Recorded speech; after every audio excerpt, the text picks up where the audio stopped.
നമുക്കെങ്ങനെയാണ് സഹോദരങ്ങളെ ഒരാൾക്ക് നരകമാണെന്ന് പറയാൻ പറ്റുക?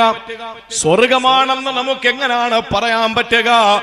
മദർ തെരേസയ്ക്ക് സ്വർഗം കൊടുക്കാൻ നമുക്കെങ്ങനെ കഴിയും? ഗാന്ധിജിക്ക് സ്വർഗം കൊടുക്കാൻ നമുക്കെങ്ങനെ കഴിയും? നമുക്കെങ്ങനെയാണ് ദുർമാർഗികൾക്ക് നരകമെന്ന് പറയാൻ കഴിയുക?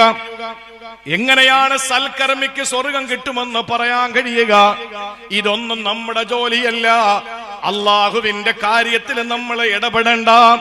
പടച്ചവന് പറയാത്ത കാര്യങ്ങൾ പറഞ്ഞിട്ട് അള്ളാഹു നിനക്ക് പുറത്തു തരില്ല, അള്ളാഹു നിനക്ക് സ്വർഗം തരില്ല എന്ന് പറഞ്ഞിട്ട് ഒരാളെ നരകത്തിലാക്കാന്, മറ്റുള്ള സംഘടനക്കാരെ നരകത്തിലാക്കാൻ നമ്മൾ എപ്പോഴാണോ തയ്യാറായത്, അല്ല പറയുന്നവന് അളുലം, ഇവനേക്കാൾ അക്രമി വേറെ ആരാണ്?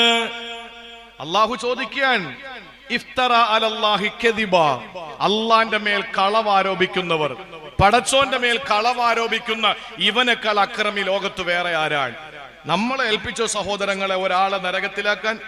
നമ്മളെ ഏൽപ്പിച്ചോ അള്ളാഹു ഒരാളെ സ്വർഗത്തിലാക്കാൻ?